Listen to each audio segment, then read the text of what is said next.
मुखं बिन्दुं कृत्वा कुचयुगमधस्तस्य तदधो अकारार्धं ध्यायेत् हरमहिषते मन्मथकलाम् ससद्यः संक्षोभं नयति वनितायेत्यपि लघु त्रिलोकीमप्यशु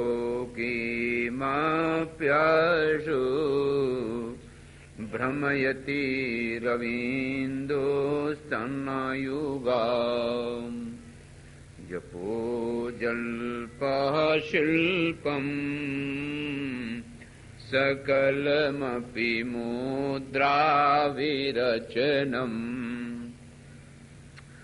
गतिः प्रादक्षिण्यम् भ्रमणमशनाद्याहुतिविधि भ्रमणमशनाद्याहुतिविधि प्रणामाः संवेशा सकलसुखमात्मार्पणदशा सपर्यापर्यस्तो भवतु यन्मे विलसितम् देवि प्रपन्नार्तिहरे प्रसीदो प्रसीदु मातर्जगतोऽखिलस्य प्रसीद विश्वेश्वरि पाहि विश्वम् त्वमीश्वरी देवी चराचरस्य सर्वमङ्गलमाङ्गल्ये शिवे सर्वार्थसाधिके शरण्ये त्र्यम्बके गौरी नारायणि नमोऽस्तुते शरणागत दीनार्त परित्राणपरायणे सर्वस्यार्ति हरे देवी नारायणि नमोऽस्तुते श्रीमन्नारायणे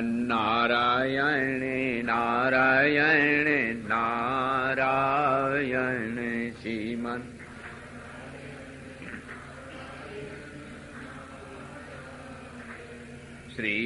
श्रीमन्नारायणे नारायणे नारायणे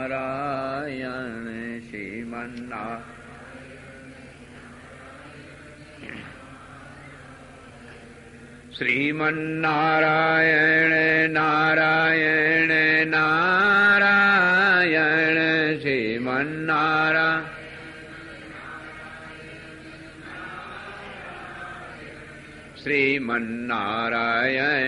श्रीमन्नारायणे नारायणे नारायणे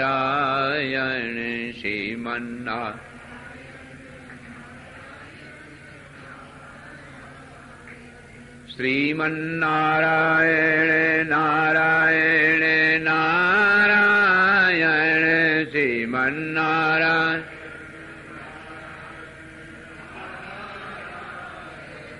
श्रीमन्नारायणे नारायणे नारायणे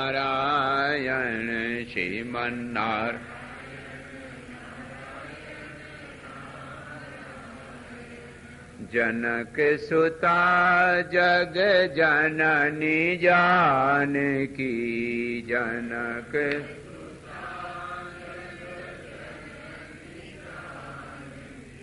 अतिशय प्रिय करुणा निदान की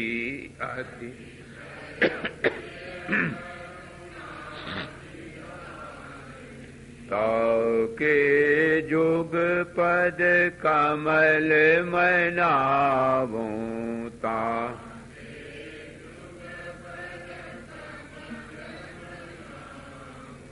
जासु कृपा निर्मल मति पावों जासु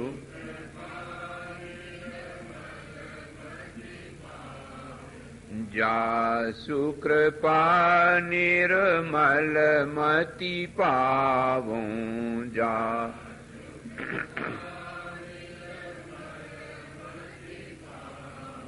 सच्चिदानंद रूपां तां गायत्री प्रतिपादितां नमामि ह्रीं मयीं देवीं धियो यो न प्रचोदयात्।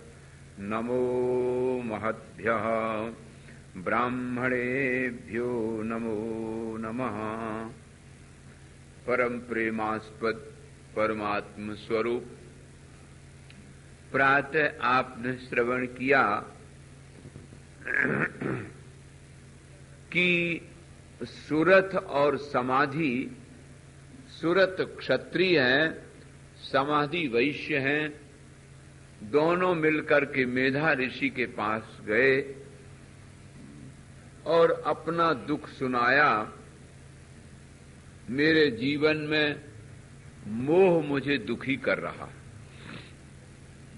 हम लोगों को अपमानित करके जिन परिवार वालों ने निकाल दिया, उन्हीं की याद करके मैं बहुत दुखी हो रहा हूं। ये मोह ही हमारे दुख का कारण है, ये कैसे छूटे। तो ये बात सुनकर के मेधा ऋषि ने जो कुछ सुनाया, देवी की महिमा बताई और ये जो पंच क्लेश राग द्वेष अस्मिता अभिनिवेश अविद्या के कारण जीव जीवपना में है, वे ही मधु कैटभ राग और द्वेष, अस्मिता अहंकार है और अविद्या के 4 रूप होते हैं, काम क्रोध लोभ मोह। ये पराविद्या के शरण में जाने से कैसे नष्ट होते हैं, ये कथा सुनाई।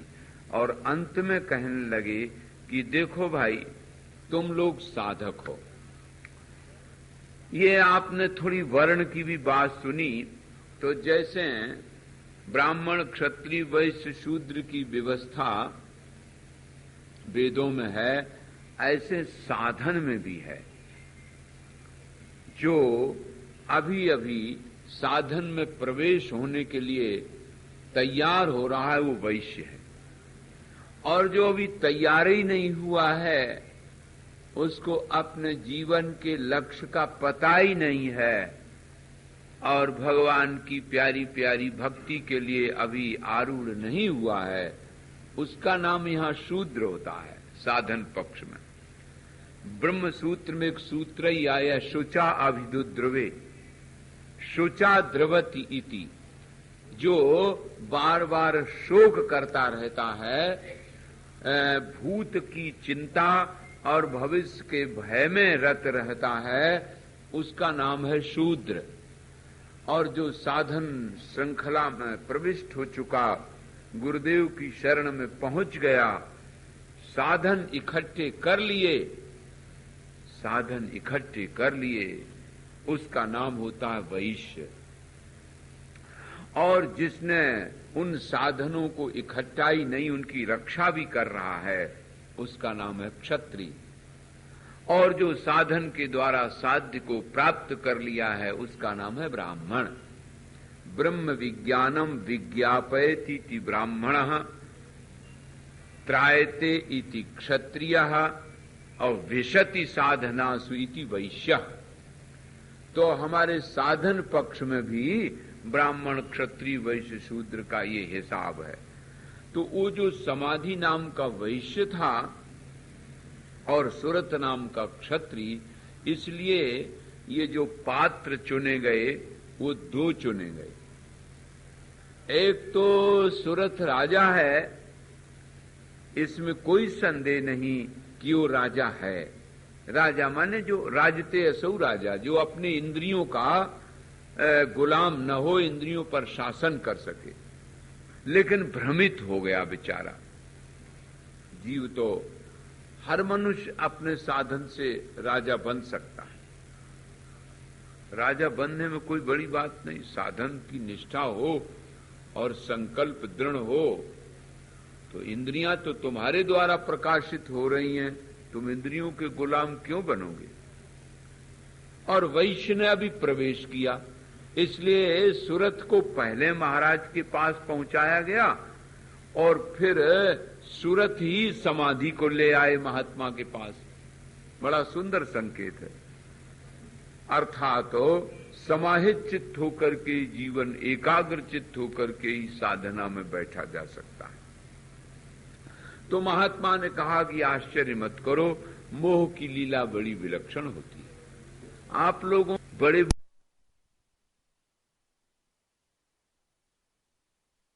हो जाते हैं, ज्ञानी नाम अपि चेतांसी देवी भगवती ही सा बलादा कृष्ण मोहाय महामाया प्रियच्छति।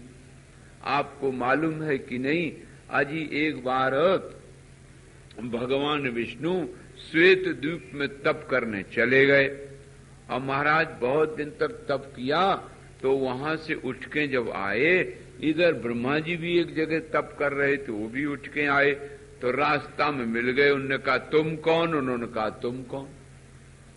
ब्रह्मा जी ने कहा मैं प्रजापति ब्रह्मा हूं, मैं सृष्टि करता हूं, सब देवताओं में श्रेष्ठ मैं ही हूं। और विष्णु ने कहा कि नहीं, सब देवताओं में तो श्रेष्ठ मैं हूं। तो बोले लड़ते क्यों हो? उसी समय आकाश से एक अशरीणी वाणी हुई कि लड़ते क्यों हो, देखो अभी परीक्षा कर ली जाएगी। सो एक केतकी का फूल आकर के नारायण गिरा।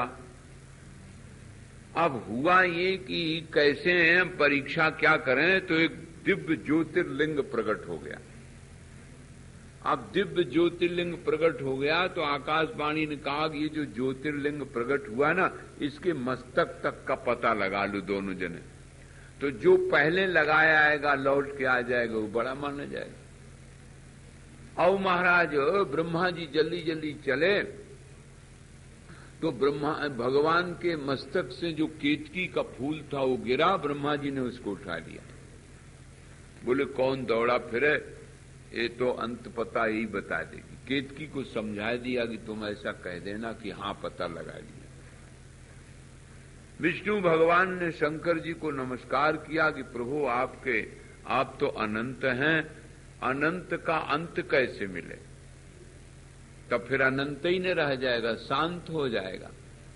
इसलिए नमस्कार करने लगे और ज्योतिर्लिंग की परिक्रमा की और उनकी स्तुति कर रहे थे। इतने में ब्रह्मा जी आ गए। बोले मैं पता लगाया है, मैं सबसे श्रेष्ठ हूं। पता लगाए? बोले हाँ। कैसे जाना? बोले ये केतकी का फूल गवाही देगा। केतकी से कहा क्यों? बोले हाँ, ब्रह्मा जी ने पता लगा लिया, मुझे किसी ने शंकर जी के मस्तक पर चढ़ाया था तो ये वहां से उठा लाए। उसी समय महाराज उस ज्योतिर्लिंग से आवाज आई कि अरे मूर्ख, तू झूठ गवाही दे रही है। ये तो कलयुग का आचरण होगा कि झूठ गवाही लोग दिया करेंगे, और आज से तुम्हारा पुष्प मेरे में नहीं चढ़ा करेगा। तुम झूठ बोलती हो। और ब्रह्मा जी ने पता नहीं लगाया। अनंत का कोई पता कैसे लगाएगा? तो शांत हो जाएगा ना। तो मेधा ऋषि कहते हैं कि जब बड़े बड़े देवताओं को मोहित होना पड़ता है, अहंकार के वशवर्ती हो जाता है, तो तुम में कौन बड़ी बात है? अब तुम आराधना करो, हम जिस विधि से बतावें। सो महाराज ऐसा कह करके उन्होंने विधि बताई।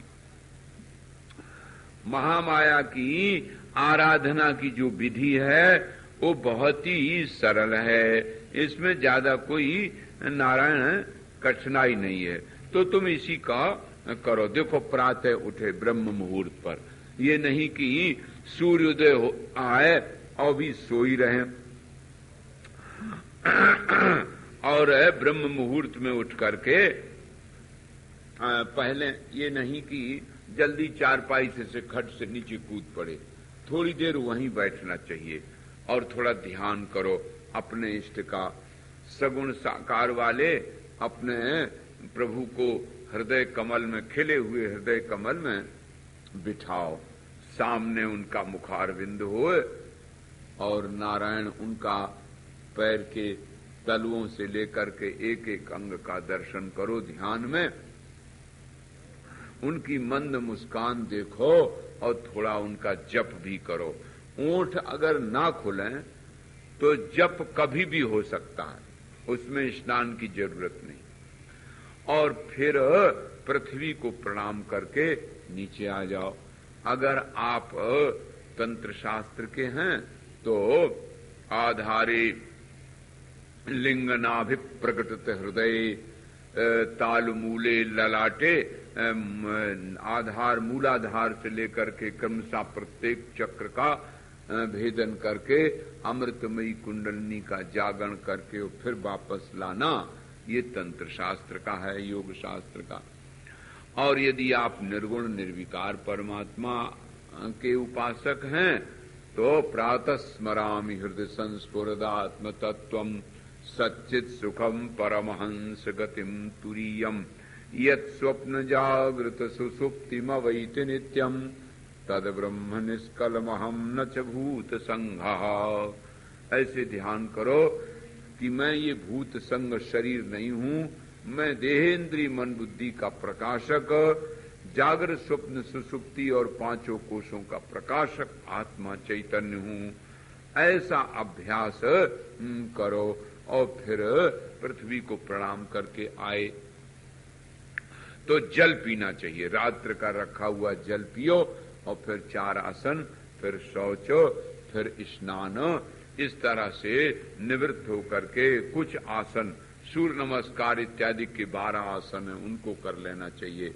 और फिर बैठ गए तो पहले बाह्य पूजा की। हमारे शाक्त सिद्धांत में बाह्य और आभ्यंतर 2 प्रकार की पूजा होती है।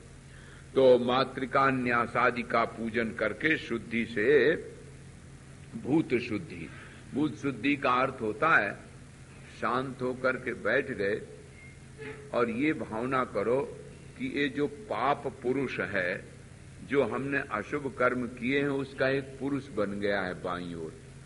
तो प्राणायाम पहले करते हैं। तो प्राणायाम की प्रक्रिया है 1-4-2। जिस नासिका से पूर्ण किया है, वायु ली है, उसमें जितने सेकंड या जितना क्षण लगा है उससे चौगुने तक रोकने को कुंभक कहते हैं। अब कुंभक से आधा और पूरक से दूना समय ये रेचक का होना चाहिए। जैसे 15 सेकंड में वायु ली इड़ा से बाएं से, तो 15 चौको 60 सेकंड तक, 1 मिनट तक रोकना चाहिए। इड़ा पिंगला दोनों रोक लो और फिर नारायण निकाल दो, तो वो 30 सेकंड में, अर्थात 1-4-2 समय का यह क्रम रहना चाहिए।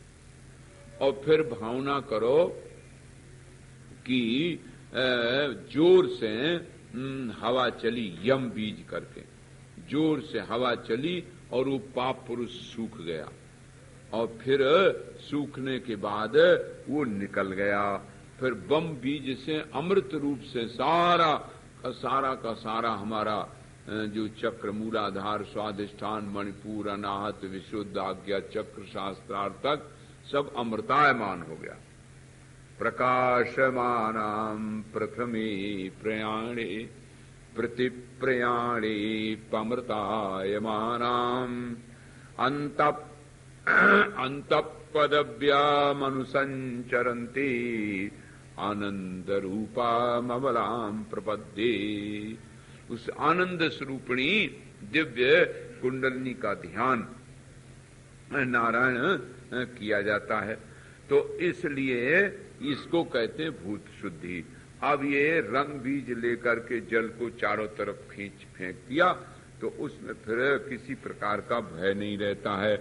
तो ऐसे जो रोज की पूजा जहां होती है उसी जगह बैठना चाहिए, रोज आसन नहीं बदलना चाहिए। तो इस प्रकार से सब सामग्री इकट्ठी करके अर्घपाद, चंदन, धूप, दीप इन सब से विधिवत माई का पूजन किया नारायण। और पूजन करने के पश्चात गुरुदेव के द्वारा बताई हुई उस नवाक्षर मंत्र का जप करने लगे। इसमें भी नारायण वर्णन आता है कृत्वा यंत्र प्रतिष्ठां च वेदोक्तां संविधाय च अर्चां वा धातवीं कुर्यात् पूजा मंत्रै शिवोदितैः पूजनं पृथ्वीपाल भगवत्या प्रयत्नतः कृत्वा वा विधिवत् पूजामागमोक्तां समाहिता जपेन्नवाक्षरं मंत्रं सततं ध्यान पूर्वकं। फिर मंत्र का एक एक बीज अक्षर जल्दी जल्दी बाजी नहीं, जो स्पष्ट उच्चारण भी हो, ऐसे नारायण उसको जप करना चाहिए। कई लोग कर्णिका में लिख लेते हैं वो 9 अक्षर, और फिर नारायण उनका जप करते करते फिर बाद में उनकी हवन और पूजा की विधि है। तो इस प्रकार से मंत्र, यंत्र और तंत्र 3 होते हैं। यंत्र में मंत्र लिखा जाता है और मंत्र में मंत्र बोला जाता है, और तंत्र में उस तंत्र की प्रक्रिया से ही नवाक्षर मंत्रों का जप होता है। तो ये जप किया, फिर नारायण उसका विधान है कि जब भी 2 प्रकार का होता है, एक नित्य, एक पुरस्चरण वाला। तो जो नित्य जप होता है उसमें तो नित्य थोड़ा बहुत हवन कर दिया जाता है, और नैमित्तिक का पुरस्चरण जप होता है, यानी किसी उद्देश्य विशेष से जब आप जप करेंगे, अनुष्ठान करेंगे तो नैमित्तिक कहलाता। तो पुरस्चरण में 7 अंग एक होते हैं। देखो, सबसे पहले एक वस्त्र। एक वस्त्र का अर्थ यह है कि एक जोड़ा बदलने के लिए, स्नान के बाद बदलना पड़ेगा ना, तो एक जोड़ा होना चाहिए। ये नहीं कि फिर अब रोज ड्रेस बदलते रहो, वही जोड़ा फिर रहेगा बराबर। जब तक वो रहता है तब तक उसी को बराबर बदलते रहो। और एक अन्न, अन्न में ये नहीं कि रोटी भी और दाल भी, तो 2 अन्न हो जाएंगे। एक रहो, गेहूं लिया तो फिर गेहूं रोटी और दही के साथ या सब्जी के साथ पा लो, अन्न एक हो। एक वस्त्र, एक अन्न, एक मंत्र, एक माला, एक जप, एक देश, एक काल। माला भी बदली नहीं जाती और जगह भी नहीं बदली जाती। जितने दिन पुरुष चल रहा है उस दिन उसी जगह होना चाहिए। केवल हाथ से आसन उठा के नीचे सफाई तो कर सकते हो, लेकिन ये नहीं कि आज यहां बंबई में तो कल बनारस चले गए, या जगह सरका दी, एक ही जगह रहेगी। और एक काल, 4 बजे अगर आप हवन प्रारंभ रोज जब करते हो तो 4:01 पे नहीं, 4 ही बजे से प्रारंभ होना चाहिए। ये विधियां होती हैं। और फिर होने के पश्चात जितना जप किया है उसका 10वांश हवन होता है, और फिर 10वांश अभिषेक, फिर अभिषेक का 10वांश तर्पण, और तर्पण का 10वांश ब्राह्मण भोजन होना चाहिए। इस तरह से जप समापन करके और देवी के चरित्र से मूलक चंडी पाठ करे, और देवी का फिर अगर प्राण प्रतिष्ठा किए तो उनका विसर्जन कर दिया। इस तरह से शास्त्र की विधि के अनुसार जो जप करता है वो सब सिद्धि को प्राप्त करता है। तुम लोग यही करो, और नारायण जिस मंत्र का जप करे उसी मंत्र से बढ़िया सी पायस खीर बनाए के, घी और शहद और शर्करा मिलाए के नारायण होम करना चाहिए। इसीलिए अब भी 4थे अध्याय का और 11वें अध्याय का दुर्गा सप्तशती का खीर से हवन होता है।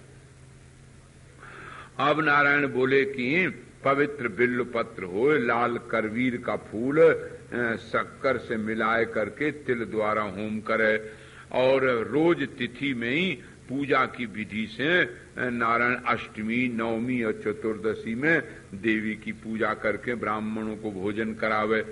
तो इस तरह से महादेवी की पूजा के विधान है, बहुत सरल है। जो सामग्री मिल जाए उसी में माँ की पूजा हो जाती है।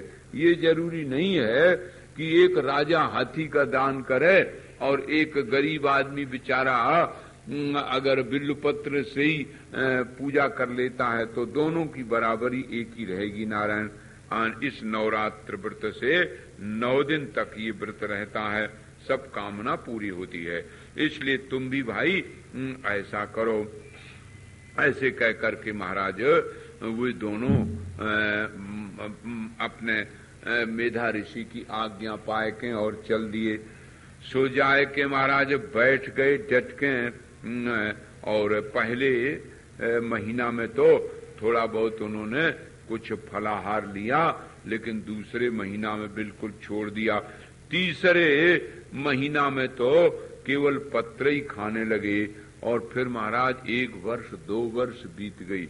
जब भगवती का दर्शन नहीं हुआ तब तो वो दोनों ने सोचा कि अब शरीर रखना ही बेकार है, इसलिए अब हम इस शरीर का परित्याग कर देवेंगे।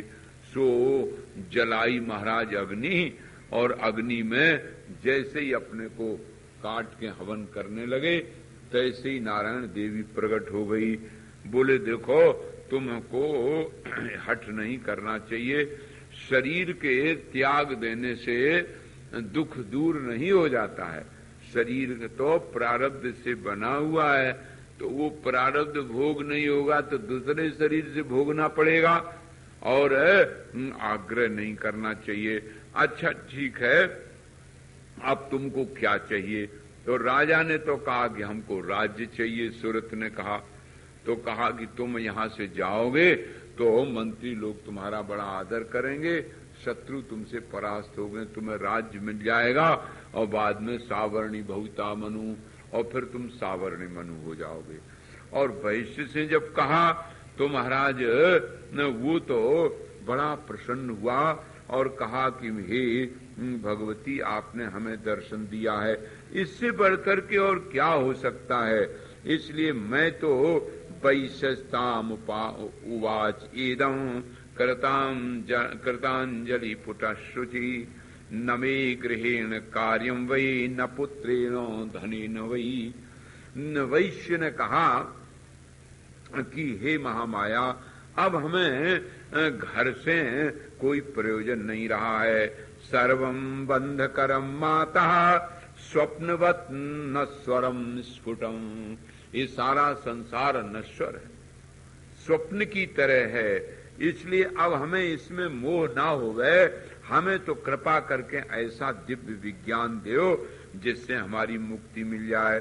ज्ञानम में देहि विशदं मोक्षतम बंधनाशनम असारेस्मिन् संसारे मूढ़ा मज्जन्ति पामरा। नारायण बोले हे मां, ये स्वप्नवत संसार है, जानते हुए भी लोग इसमें फंसे हुए हैं, तो हमें वह ज्ञान दो जिस ज्ञान से हम इस संसार सागर से पार हो जाएं और हमारी मुक्ति हो जाए, फिर जन्म मरण का चक्कर ना रह जावे। तदा कर्ण महामाया वैश्यम प्राह पुरस्थितम् वैश्यवर्य तव ज्ञानम भविष्यति न संशय। तुम जो चाहती हो सोई होएगो महाराज। ऐसा कह करके महामाया तो अंतर्धान हो गई और राजा वहां से चले। मंत्रियों ने बड़ा उनका स्वागत किया और वो राजा हो गए महाराज। और इधर ये जो वैश्य थे उन्हें ऐसा दिव्य विज्ञान प्रकट हुआ कि वो अपनी देह से बिल्कुल अलग हो गए। तमाम तीर्थों का अटन करते हुए और जीवन मुक्त अवस्था में प्राप्त हो गए। देखो, देह के छूटने से जो मुक्ति मिलती है उस मुक्ति का स्वाद कैसे मिलेगा।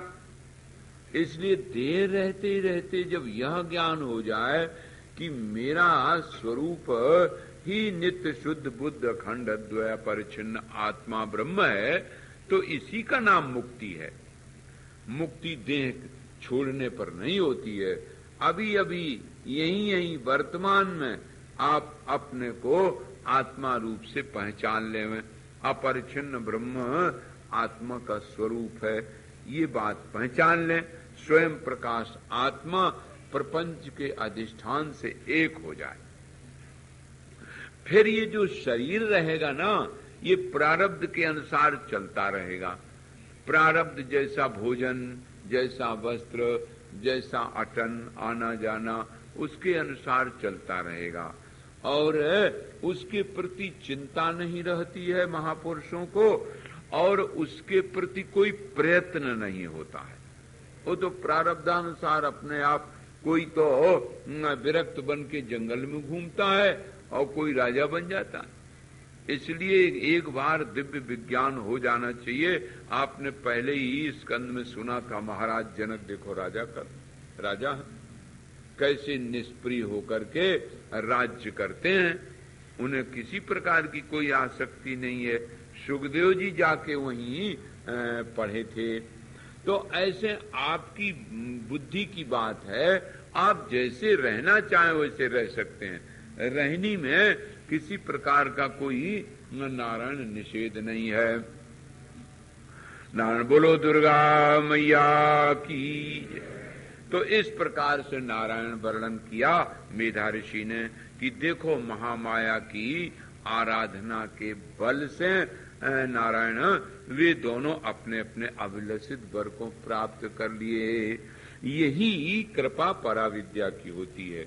विद्या दो होती हैं, परा अपरा च। अपरा विद्या साधन विद्या होती है और परा विद्या परा यया तदक्षर मधिगम्यते। परा विद्या वो है नारायण जिससे उस अक्षर तत्व का विज्ञान होता है। तो वही अक्षर तत्व की विज्ञान वाली परा विद्या समाधि को दी गई और अपरा विद्या सुरत को दी गई। आप लोग ये बात जानते ही हैं कि नारायण इस विद्या का अर्थ क्या है। विद्या का अर्थ ये है कि हम जहां हैं, जिस देश में, जिस काल में जैसे हैं, वैसे ही अपने स्वरूप में स्थित होने पर देह से बुद्धि आसक्ति हट जाती। जो इन लोगों की देह में आसक्ति थी, जैसी अर्जुन की थी, और अर्जुन ने सुनते सुनते फिर कह दिया नष्टो मोहा स्मृतिर्लब्धा, हमें वो विज्ञान उपलब्ध हो गया और हमारा मोह दूर हो गया। करिष्ये वचनम तव, तुम्हारा हम वचन करेंगे, तुम्हारी आज्ञा पालेंगे। तो अर्जुन को उपदेश देने पर, विज्ञान होने पर देखो युद्ध करना हुआ, युद्ध किया, कोई हर्ज नहीं। ये एक विशेषता होती है। तो ज्ञान प्राप्त करने के बाद ये कल्पना नहीं करना चाहिए कि क्या बताऊं मैं ये कैसे हैं। महात्मा कैसे जो इन्हें बुखार आ गया, महात्मा कैसे जो हंस रहे हैं, रो रहे हैं, खेल रहे हैं, वो किसी भी स्थिति में रह सकता है। ये बात बताई गई। सो समाधि वैश्य को जब विज्ञान हो गया तो निर्द्वंद निश्चिंत निर्भय हो गए। आप लोग विद्यावान तो हो लेते हैं, धनवान भी हो लेते हो, गाड़ीवान मोटरवान भी हो जाते हो, ये सब हो जाते हो, लेकिन आत्मवान होने के लिए प्रयत्न किया। निर्द्वंदः नित्य सत्वस्थः निर्योग क्षेम आत्मवान। आत्मवान की 3 लक्षण है, साइंस सिम्टम से जोड़े जाते हैं ना। एक तो निर्द्वंद हो जाता है, द्वंद्वाभ्याम निर्गता इति निर्द्वंदः, उसमें दो नहीं रहता, द्वैत कट जाता है। सुख दुख हानि लाभ जीवन मरण जस अवजस, ये संसार के खेल तमाशे हैं। दुर्जन सज्जन, वो दोनों बीच में बैठ के दोनों को देखता रहता समान भाव से, उसकी दृष्टि में द्वैत कट जाता है। निर्द्वंदः, तो जब द्वैत कट गया तो मधु कैटव शुंभ निशुंभ अपने आप मर गए। और नित्य सत्वस्थः, उसके जीवन में फिर रजोगुणी और तमोगुणी प्रवृत्तियां नहीं होती। और निर्योगः क्षेम, न किसी को प्राप्त करने की जरूरत होती है और न किसी को बचाने की जरूरत होती है। न प्रहर्षेत प्रियम प्राप्य। एक बहुत सुंदर दृष्टांत दिया भगवान श्री कृष्ण ने। बोले यस्मान नो दुजते लोको लोकानो दुजते चयः हर्षामर्ष भयोद्वेगैर मुक्तः यः सच में प्रियः समस्सर्वेषु भूतेषु मद भक्तिम लभते पराम। कैसा सुंदर प्रयोग दिया। ब्रह्म भूत प्रसन्नात्मा न शोचति न कांक्षति। ये सब लक्षण उसी के हैं। यस्मान नो दुजते लोको, दुनिया में लोक किते असौ लोका, दुनिया लोग जिसको हम लोग हिंदी में कहते हैं उसी को लोक शब्द। लोग जो दुनिया के लोग हैं ना, वो उससे घृणा नहीं करते और वो भी किसी से घृणा नहीं करता। देखो ये बात थोड़ी कठिन है भाई। ठीक है, साधक किसी से घृणा न करे ये तो ठीक है, लेकिन उससे कोई न घृणा करे ये ठेका कैसे ले लेगा? यही एक ज्ञान की प्रबलता है। इसलिए महापुरुषों को आपने देखा होगा, महापुरुषों को सब कोई कहता महाराज हमें ज्यादा चाहते। हमारे महाराज जी में ऐसी जो मिला सुख, महाराज जी हमको सबसे ज्यादा चाहते। वे कहते नहीं हमें सबसे ज्यादा चाहते, मेरे ऊपर तो बहुत कृपा है। इसका अर्थ क्या हुआ? मेरे ऊपर बहुत कृपा है, सचमुच में उनकी कृपा सब पर है, क्योंकि वो आत्मा रूप से सबको अपनी आत्मा ही समझते हैं। आत्मस्तु कामाय सर्वम प्रियम भवती, इसलिए उनमें ये जादू लगता है, उनको सब प्यारे हैं। तो यस्मानो दुजते लोको, जब विज्ञान प्राप्त हो जाता है, अपने आत्मा ही को ब्रह्म के रूप में पहचान लिया जाता है, तो देह से अलग हो जाता है। प्रारब्ध यावत शरीर चलेगा। इसके दो उदाहरण दिए गए। एक तो जैसे किसी घंटा में आप चोट लगा दो तो बड़ी देर तक वो बजता रहता है, उतनी देर वो बजेगा, चोट तो लग गई। अथवा धनुष पर आप बाण चढ़ाएं और बाण छोड़ दिया तो जब तक उसका वेग है तब तक वो बाण जाएगा। इसी प्रकार से प्रारब्ध शरीर का वेग यावत शरीर चला जाए चलेगा, उससे वो उपरत हो जाते हैं। यही उनकी रहने की विशेषता है। संसार अलग अलग जीवन मुक्त पुरुष रहते हैं। जड़ भरत जी दूसरे प्रकार से रहे, अवधूत रूप से रहे, है सबकी एक ही बात। वशिष्ठ जी कर्मकांड में लगे रहते हैं, नारायण सुकह त्यागी कृष्ण भोगी। श्री कृष्ण भगवान का देखो 16,000 और 8 रानियां, और कितना लंबा रजिस्टर है, हर एक के 10 बेटा, फिर उनके 10 बेटा, इतना लंबा रजिस्टर। तो देखो श्री कृष्ण की रहनी ऐसी है। और सुखदेव भगवान नंग धड़ंग ब्रह्मानंद मंगल रहते हैं, और वशिष्ठ जी कर्मकांड में लगे रहते हैं। अलग अलग है लेकिन ज्ञान में सभी एक से ही हैं। इस प्रकार से जीवन मुक्त अवस्था में प्राप्त हुए। ये 5वां स्कंध पूर्ण हुआ। बोलो दुर्गा मैया की।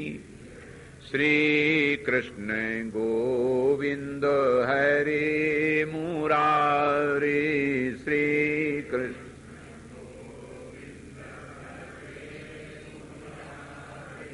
हे नाथ नारायण वासुदेवा, हे नाथ।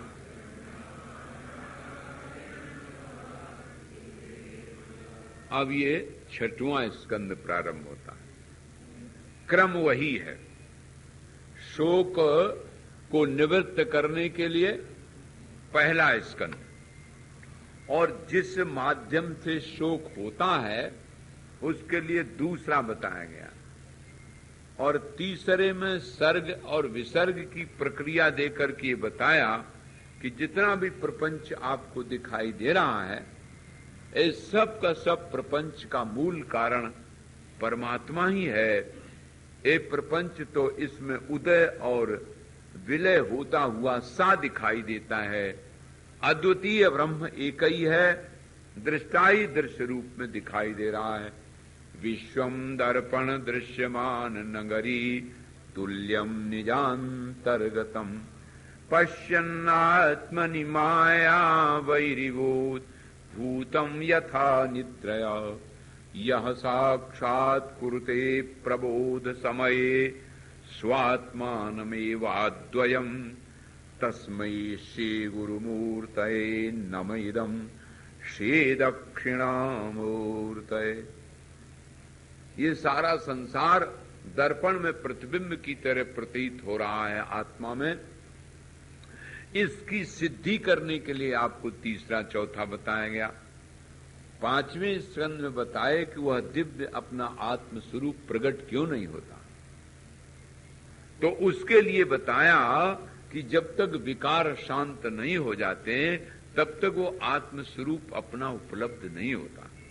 और वो विकार राग द्वेष अस्मिता अविनिवेश अविद्या पंचक्लेश है, वो कैसे समाप्त होते हैं ये आपने मधु कैटव और शुम निशुम इत्यादि के दृष्टांतों से सुना। सिद्धांत याद रखें, सिद्धांत के लिए दृष्टांत होते हैं।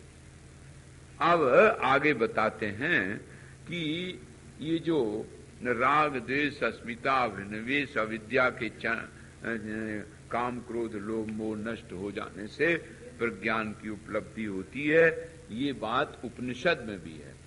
कठ उपनिषद बोलता ना विरतो दुश्चरितात् ना शांतो ना समाहिता ना शांत मानसो वापि प्रज्ञाने नैनमाप्नुयात्।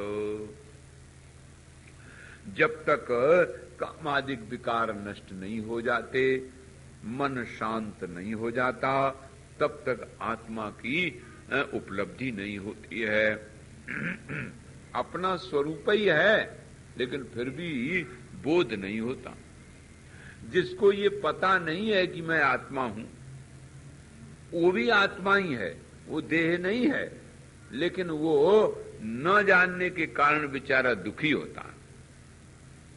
अब ये बात बता रहे हैं कि चाहे जितना दुनिया वाले को ऐश्वर्य मिल जाए, वैभव मिल जाए, लेकिन सब कुछ मिल जाने पर यदि आत्मज्ञान नहीं मिला है तो ईर्षा द्वेष के बस वो हमेशा दुखी ही रहता है, चाहे वो इंद्र बन जाए, देवता बन जाए।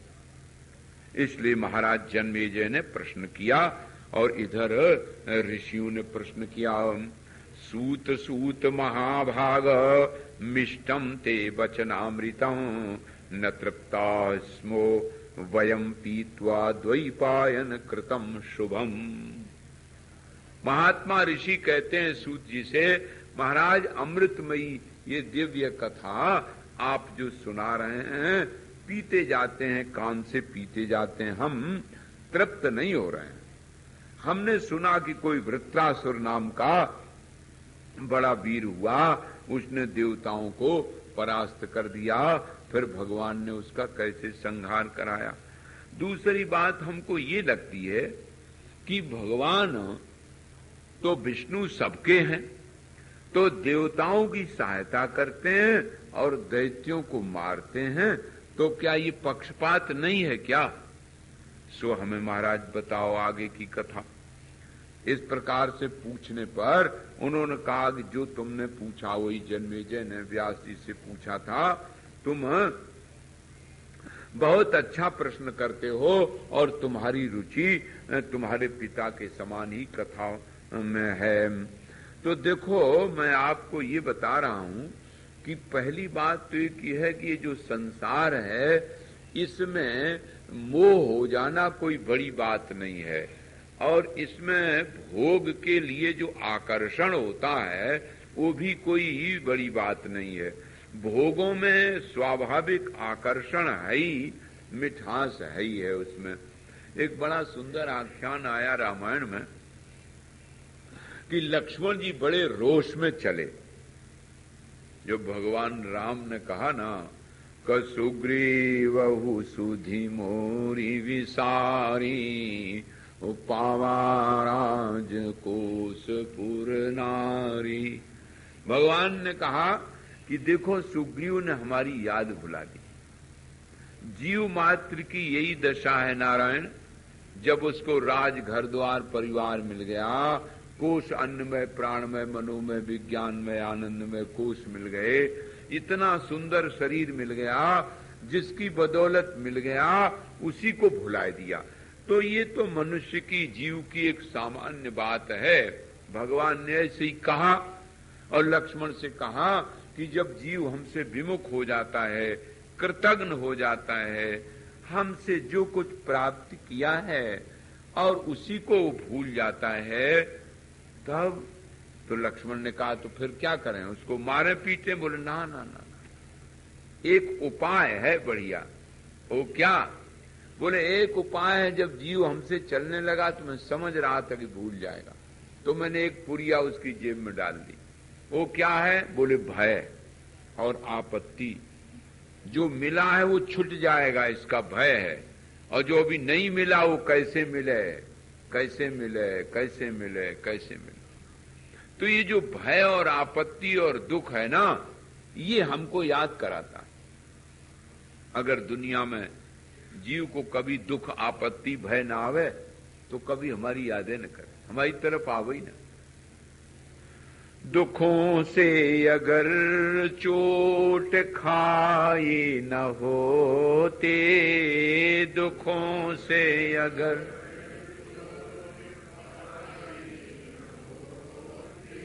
तेरी प्रभु याद आई न होती,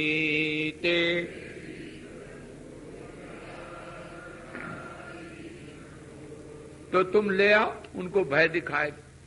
लेकिन लक्ष्मण जी तो शेष भगवान ठहरे ना। सो महाराज सहजऊ चितवत मनऊ रिसाते है, इतना रोष भरा उनका शरीर देखा तो कांप गई किष्किंधा, अंगद भाग गए, सब रक्षक भाग गए। सुग्रीव ने तारा को भेजा, तारा श्रृंगार करके आई, जैसे सामने आई तो लक्ष्मण जी ने नीचे को सिर कर लिया। तारा ने प्रश्न किया कि राजकुमार, तुमने नीचे को सिर कैसे कर लिया और गुस्सा, क्रोध कैसे आया? नकोप मूलम मनुजेन्द्र पुत्र नवाच संतिष्ठति वांग निवेशे। राजकुमार, क्रोध का कोई कारण तो नहीं है, लेकिन अकारण क्रोध क्यों कर रहे हो? लक्ष्मण जी ने कहा, वाह, क्रोध का कारण नहीं, राम जी का कार्य नहीं किया और भोग में लिप्त हो गया। तो तारा क्या कहती है? बोले देखो, जिस विषय में व्यक्ति को अनुभव ना हो गए उस विषय को बोलना नहीं चाहिए। तुम्हें ये पता ही नहीं है कि भोगों में कितना आकर्षण और कितनी मिठास होती है, तो तुम्हें जब अनुभव नहीं तो तुम बोलते ही बेकार। क्यों? बोले देखो मैं बताऊं, पहले तो तुम बचपन में रहे, बालपना में, तुम्हें पता नहीं। फिर गुरुजी लेवाल आए तो धरती में सोए, कंदमूल फल खाए, कांटों में चले, तो तुम्हें क्या पता, राजमहलों का सुख। और फिर किसी तरह से विवाह हो भी गया तो विवाह के बाद फिर बाहर निकल आए। सत्ता से इतने मुग्ध हो गए कि उसका जो बेटा होगा वही राजा बनेगा, इस शर्त पर उसको ले आए। इतनी 352 रानियां का कम सुंदर थी। तुम्हारे पिताजी के तो ये दशा है। और सारे ब्रह्मांड में सबसे बड़े तपस्वी हैं विश्वामित्र जी। तो तस्याम बसंत्याम वर्षाणी जातानी पंच पंच चो। सो वो विश्वामित्र जी सारे ब्रह्मांड में सबसे अधिक जो तपस्वी हैं, मेनका में ऐसे फंस गए कि पंच पंच 10 वर्षें बीत गई। 10 वर्षें बीतने के बाद सूर्योदय हो रहा था। तो कहा मेनके, अरे मैंने संध्या वंदन नहीं किया, सूर्योदय हो रहा। तो मेनका ने हंस के कहा कि महाराज 10 वर्षें बीत गई हैं और रोज सूर्योदय होता रहा, रोज अस्त होता रहा। विश्वामित्र ने कहा, मेनके तुम्हारा कोई दोष नहीं, हमारी बुद्धि कामासक्त हो गई। राम राम, मैंने संध्या वंदन 10 वर्ष से नहीं किया। तो तारा ने कहा कि जी ये महाराज जो नरपति हैं तुम्हारे पिता, वो और तुम्हारे गुरु जो ब्रह्मांड में सबसे अधिक तपस्वी थे, जब उनकी ये दशा है तो ये तो बेचारा नर भी नहीं, ये तो बानर है। ये अगर भोग में पड़ गया तो कौन बड़ी बात। तो भोगों में ऐसा आकर्षण होता है और नारायण ऐसा खिंचाव होता है कि जीव उसमें फंस ही जाता है।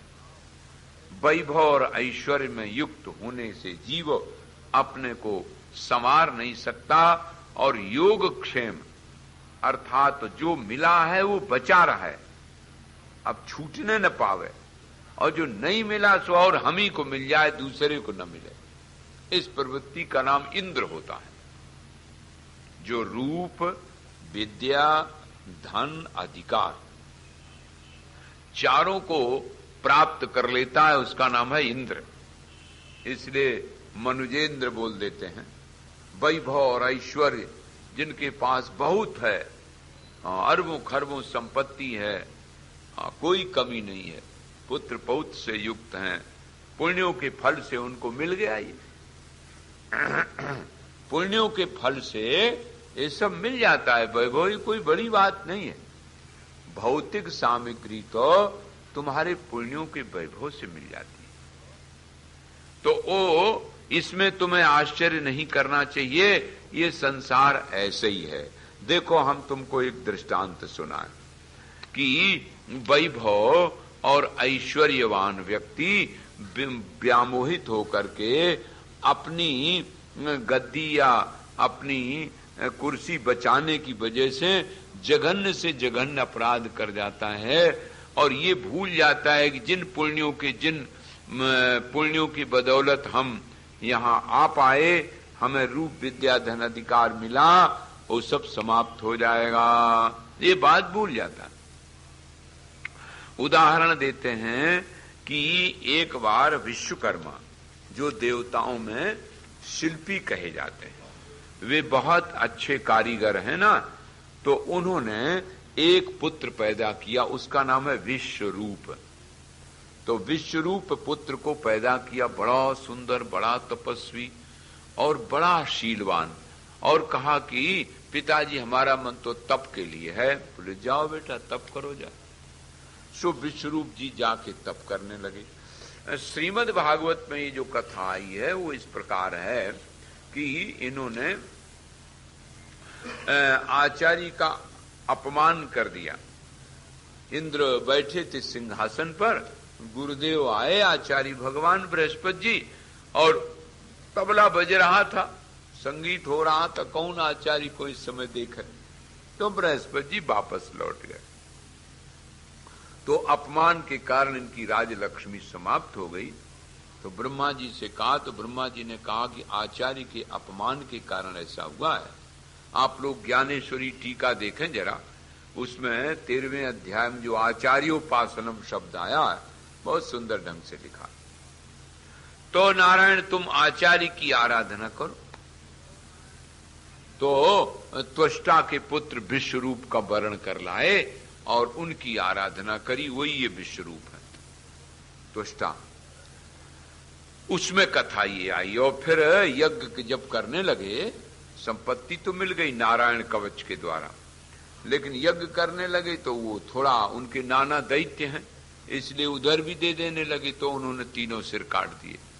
लेकिन यहां वर्णन ये आया है, यहां दृष्टांत इसलिए दे रहे हैं कि इतना वैभव, इतना ऐश्वर्य मिल जाने पर इंद्र बन गए, लेकिन फिर भी ये भय बना रहता है। जैसे तखत पर सोने वाला व्यक्ति डरता कहीं गिर न पड़े, और जमीन पर जो सो रहा उसको गिरने का भय नहीं रहता। तो देवताओं में ये ईर्ष्या द्वेष बहुत होता है, अर्थात जहां वैभव ऐश्वर्य मिल जाता है वो कहीं छूट न जाए, इस दृष्टांत के लिए ये दिया गया। वो जाके तप करने लगा, बड़ा अखंड तप किया। ओ महाराज कैसा किया? बोले जल मध्य निवासंच हेमंते शिशिरे तथा निराहारो चितात्मासौ त्यक्त सर्व परिग्रह तपश्चार मेधावी दुष्करम मंद बुद्धिभी तम च दृष्ट्वा तपस्यन्तम खेदमाप शचीपति। गर्मी में महाराज पंचाग्नि तापे और ठंड में ऐसे ही जल में प्रवेश होकर के रहे और वर्षा में खुले मैदान में, इस प्रकार से जब तप किया अखंड आराधन में लग गया। तो उसकी अखंड आराधना को देख करके इंद्र घबरा गए। कैसे सुंदर सुंदर दृष्टांत है पुराणों में, और ये लगता है कि बिल्कुल लोक से दुनिया में जो होता है उसको मिलाए के बोले हैं, तभी ना आज के वर्तमान में फल देने वाला पुराण है, भविष्य में नहीं है। तुरंत अपने को मिलान करो पात्र से कि कहीं हम में तो ऐसी बात नहीं है। कोई सुख संपन्न हो रहा हो, उस सुख को सहन करना चाहिए। दूसरे के सुख को सहन नहीं कर पाते, इसीलिए तो दुख होता है। जो तुम्हें मिला है उससे आप दुखी नहीं है, सामने वाले को ज्यादा मिल गया इसलिए दुखी होने लगते। आप बड़े सुंदर हैं, बड़े स्वस्थ हैं, लेकिन तुमसे भी सुंदर हो कोई जरा गोरा पीरा गोरी पैकिंग वाला आ गया तो आपको अपनी पैकिंग काली लगने लगी। पैकिंग तो है, रसाश्रक मांस मेदा मज्जा ये सब भरा हुआ है, ऊपर से पैकिंग है, किसी की जरा गोल्डन है, किसी की आयरन है, उसमें क्या सुंदर हो सुंदर। पैकिंग के लिए क्या देखना। एलोपैथिक की मेडिसिन आती, देखो कैसी कई बार बड़ी बढ़िया गोल्डन पैकिंग होती। तो ये पैकिंग के लिए व्यक्ति विचार नहीं करता। यही बात सोचना चाहिए। रूप, विद्या, धन और अधिकार ये जो मिलते हैं ना, इनके अभिमान नहीं करना चाहिए, गर्व नहीं करना चाहिए। इंद्र को चिंता हो गई कि हाय ये जो तपस्या कर रहा है ना तो हमारी कुर्सी छीन लेगा। शतक्रतु को चिंता हो गई, कुर्सी छीनने के लिए कर रहा है। वो तो बेचारा अपनी आराधना कर रहा है, उसको क्या तुम्हारी कुर्सी से लेना देना। लेकिन चिंता उनको हो जाती है, और ये बात बड़ी स्वाभाविक है। ऐसे लोगों को तुरंत फिक्र हो जाती कहीं ऐसा न हो जाए कि हमारा राज्य चला जाए, हमारी सत्ता चली जाए, हमारा सम्मान चला जाए, इसका ज्यादा होने लगे, इसका सम्मान हमसे ज्यादा होने लगेगा। हाय तो फिर हम कैसे रह पाएंगे। ये कुप्रवृत्ति, इसी को पुराणों में इंद्र कहा गया। और इतनी ईर्ष्या बढ़ी, इतना द्वेष बढ़ा, वहां जाकर के कामदेव और अप्सराओं से कहा कि तुम किसी तरह से इसकी तपस्या भंग करो। और वो सब अप्सराएं और कामदेव वहां गए। ये सब पुराणों में बार बार आता है। इसका अर्थ क्या है? इसका अर्थ ये कि ऐसा स्वाभाविक है। आराधना में, अनुष्ठान में करते समय बहुत प्रकार के प्रलोभन भी आ सकते हैं, कामनाएं और वासनाएं भी झंझावात आ सकते हैं। उनसे अगर अडिग बने रहे तो काम बन जाएगा। श्रीमद् भागवत के महाराज पंचाध्यायी में 5 प्रकरण आए। पहला प्रकरण यही है कि गोपियां गईं और भगवान ने कहा कि वापस लौट जाओ। ये साधन की पहली प्रणाली। भजन करने लोग चले जाते हैं और फिर वहां से घर की याद आ जाती, जैसे अभी आप सुन रहे थे समाधि का और सूरत का। सबका ही यही खेल है। फिर घर पहुंच गए, और अगर घरे न गए, डटे रहे, तो अभिमान हो जाएगा कि अब तो हम जीत गए, अब तो हम तपस्वी हो गए। तो ये स्वाभाविक बातें आती हैं। लेकिन महाराज विश्वरूप तो डटे रहे, न उन्हें किसी अप्सरा अर्थात न किसी वासना ने उन्हें, न उन्हें किसी कामना ने उन्हें अपने तप से दूर किया। अब वो जो डटे रहे महाराज, तो और लौट के आ गई वो सब अप्सराएं और कहा देवराज हमने बहुत प्रकार से प्रयत्न किया, लेकिन वो महात्मा तो बिल्कुल इस सूंड की तरह अचल बने हैं, उन्हें किसी प्रकार से हम भाई अलग नहीं कर सकती। नास्माकं बलमे तस्मिन् तापसे विजितेन्द्रिये दिष्ट्या वयं न शक्ता स्म यदनेन महात्मना। भगवान की कृपा हुई कि उन्होंने हमें शाप ही नहीं दिया, हम सुरक्षित लौट आई। नारायण यही उनकी कृपा रही, लेकिन मैं उनके तप को किसी प्रकार से निवृत्त नहीं कर सकती। जब इस प्रकार से कहा तो इंद्र को फिर भी संतोष नहीं हुआ। विसृज्य लोक लज्जाम सा तथा पाप भयम भृशम चकार पाप बुद्धिम तू तद बधाय महीपते। व्यास जी कहते राजन देखो, जब कुबुद्धि किसी पर आती है तो कितना जघन्य अपराध वो कर लेगा, ये कोई बड़ी बात नहीं होती। ये तो उदाहरण इंद्र का दिया, अर्थात इतना वैभव, इतना ऐश्वर्य मिल गया, देवराज बन गए, इतनी ऊंची कुर्सी मिलने पर भी कहीं कुर्सी चली नहीं जाए, इतना कितना भय लग रहा। तो पाप बुद्धिम तू तद बधाय, उसको मारने के लिए पाप बुद्धि कर ली और स्वयं वज्र लेकर के गए और देखा कि अग्नि के समान देदीप्यमान वो महात्मा तप कर रहा है। और महाराज चारों तरफ देखा और बोले बिल्कुल ये मेरे सिंहासन को पाने के लिए तप कर रहा है, इसलिए इसको अवश्य मारना चाहिए।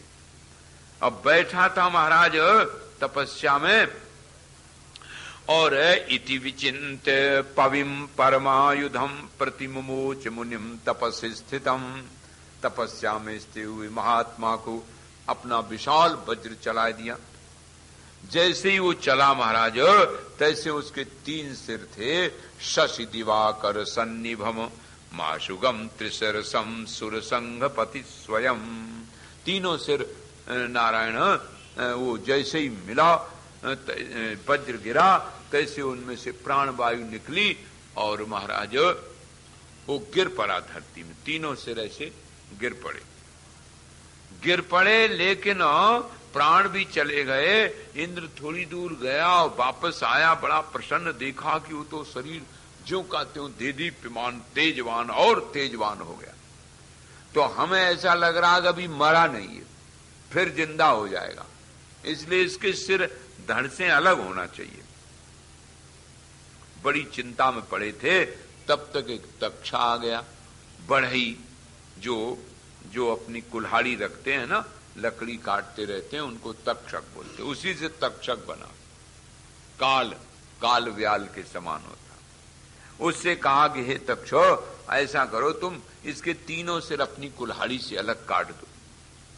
उसने कहा अरे राम राम, आज देवराज इंद्र हो करके और मरे हुए मुर्दा पर मेरी कुल्हाड़ी चलवा रहे हो, ऐसा अनुचित व्यवहार क्यों कर रहे हो? कैसी पाप बुद्धि हो जाती है, देखो ना दुनिया की कैसी चाल। राम राम, ऐसा काम जघन, और तुमने इसको एक तो तपस्या करते हुए मारा, यही अपराध किया, और दूसरा फिर हमको प्रेरित कर रहे हो मुर्दा पर कुल्हाड़ी चलाने के लिए।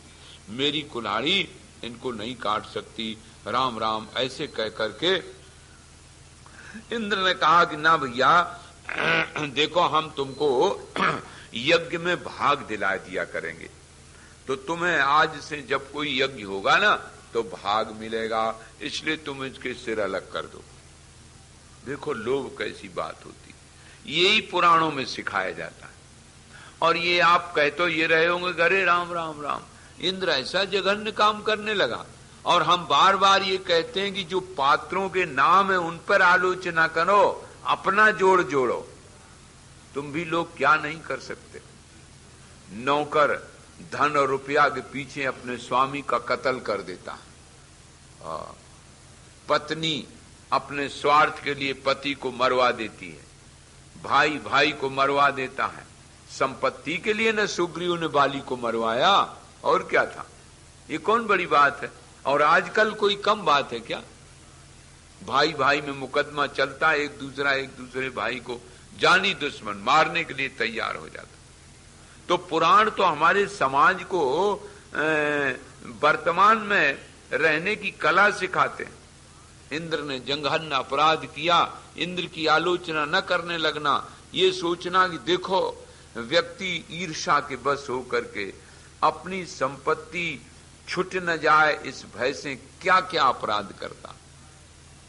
एक तक्षक को जब ये कहा कि भाई तुम्हारी कुल्हाड़ी की रोज पूजा हुआ करेगी, जब यज्ञ हुआ करेगा, तो तैयार हो गया, बहुत धन धान मिलेगा। आपने सुना था परीक्षित जी के लिए जब तक्षक जा रहा था ना, तो एक देवताओं के वैद्य कश्यप ब्राह्मण भी जा रहे, मंत्र विद्या के बड़े पारंगत।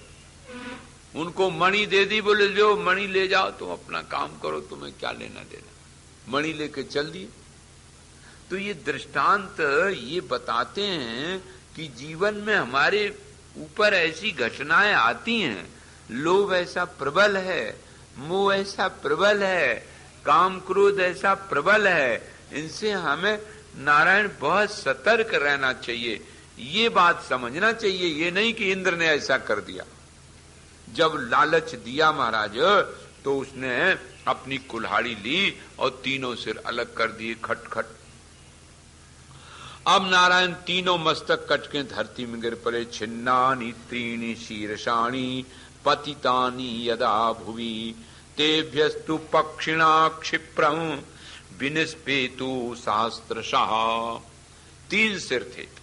ये विश्व रूप है, सत्वगुण रजोगुण तमोगुण जैसे 3 गुणों से विश्व होता है ना।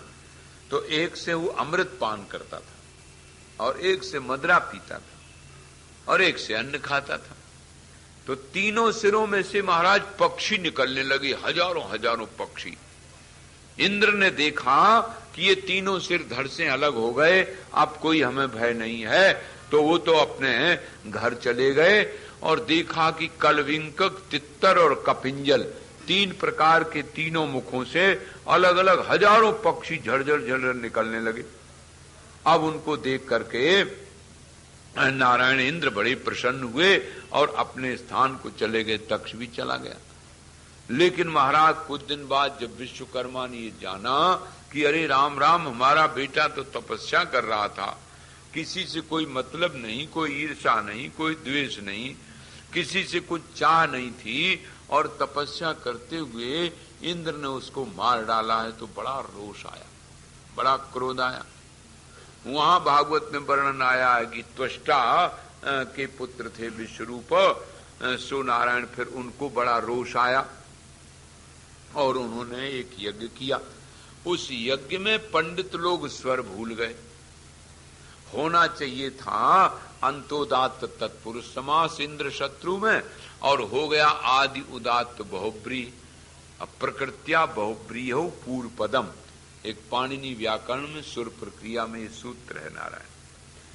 अब उसका अर्थ हो गया कि इंद्र होए मारने वाला जिसका, तो वृत्रासुर प्रकट हुआ। लेकिन यहां वर्णन ये आया कि महाराज उनको बड़ा रोष हुआ और उन्होंने फिर यज्ञ प्रारंभ कर दिया, और उस यज्ञ की अग्नि से एक अग्नि के समान बड़ा देदीप्यमान पुत्र पैदा हो गया।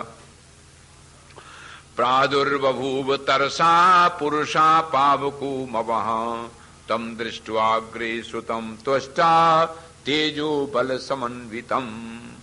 त्वष्टा जी ने देखा कि बड़ा अग्नि के समान तेजस्वी पुत्र हमारा पैदा हो गया, और पैदा ही होते होते हाथ जोड़ के कहने लगा, पिताजी बोलो मेरे लिए क्या आज्ञा।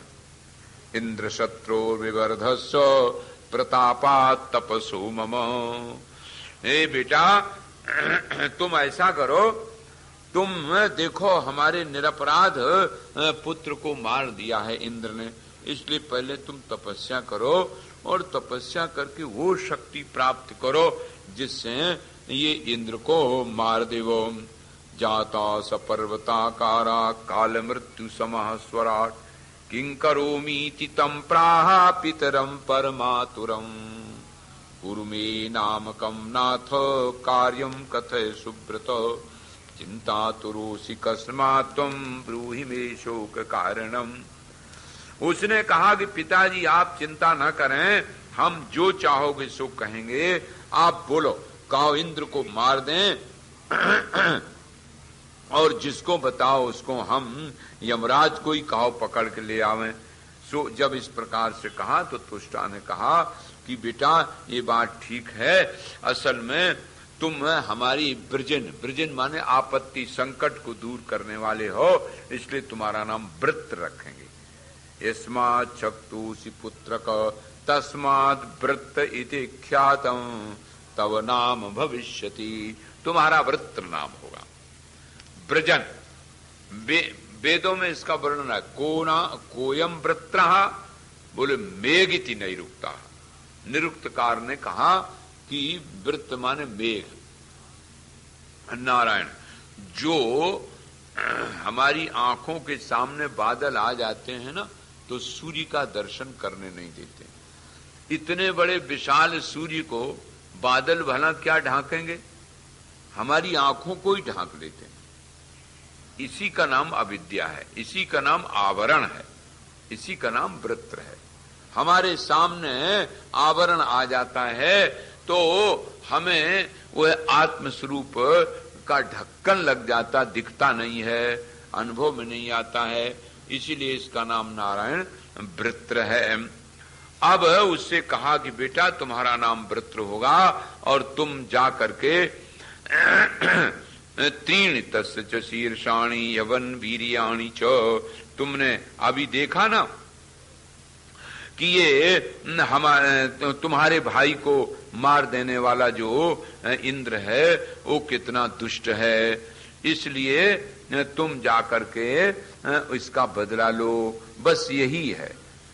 अब नारायण इधर क्या वर्णन करते हैं कि उस पापात्मा इंद्र को ने जो बड़ा अपराध किया है उसका बदला लेना है तुमको, इसलिए इंद्र का संहार करो।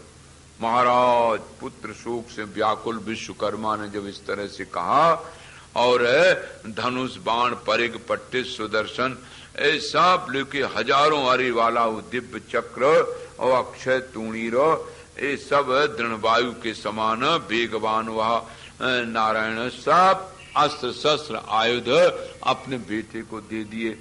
बड़ा क्रोध आया उसको महाराज, और वहां से चला ब्रह्म हत्यायुतम पापम निस्त्रपम दुर्मतिम शठम। अरे धूर्त, मेरे निरपराध भाई को मारने वाला इंद्र कहाँ है, ऐसा कहकर के महाराज सीधा वो स्वर्ग पहुंच गया। उधर स्वर्ग में महाराज देखा कि तो सबको बड़े अशकुन होने लगे। बोले ऐसा लग रहा है देवराज इंद्र ये बड़े अशकुन से हो रहे हैं और जोर से भयंकर आंधी आ रही है ऐसा लग रहा। और इतने में वो वृत्रासुर धरती को कपाता हुआ पहुंच गया नारायण। उसको देखते ही देखते इंद्र भाग गए और सब देवता भी भाग गए। और नारायण वो प्रलय के समान जब आया अब उस कह नहीं सके। उसी समय इंद्र बृहस्पति जी के पास गए और कहा कि महाराज बोलो अब हम इस समय क्या करें। तो बृहस्पति जी ने कहा कि देखो भाई, कोलाहलस्तदा जातस्तथा ब्रुवती वाक्पतौ गंधर्वा किन्नरा यक्षा मुनयश्च तपोधना सदनानि विहायैवामरा सर्वे पलायिता तद्दृष्ट्वा महदाश्चर्यं शक्रचिंता परायणः आज्ञापयामास तदा सेनयोद्योगाय सेवकान। इंद्र ने कहा गुरुदेव बोलो अब क्या हम करें। देखो कैसी बढ़िया कहानी है। माने अभी तक मतलब रहता है तब कोई नहीं पूछता, न किसी महात्मा को न किसी गुरु जी को, लेकिन जब जाना कि कोई आपत्ति आ गई भय आ गए तो तुरंत अब गुरु जी आए। गुरु जी अब बोलो ऐसे में क्या करें। देवता तो सब भाग गए और बड़ा विकराल सेना लेकर के ये आया हुआ है। और नारायण अब आप हमें जल्दी आज्ञा दें, हम क्या करें। तो बृहस्पति जी महाराज पहले तो हंसे और फिर क्या कहे, बड़ा सुंदर वाक्य बोले। बोले देखो भाई, ये जय और पराजय तो दैवाधीन होती है। इस समय हम ना तो ये कह सकते हैं कि तुम जाए के लड़ो और ना हम यह कह सकते कि तुम ना लड़ो, क्योंकि कभी देवता जीतते हैं कभी दैत्य जीतते हैं। ये तो अपने भीतर ही अंतःकरण में ही झांक लो। कभी जोर से इच्छा पूर्ति नहीं होती तो क्रोध आ जाता, और कभी कहते हैं जी क्षमा करो, का लेना देना एक दूसरे को, थोड़े दिन की बात है।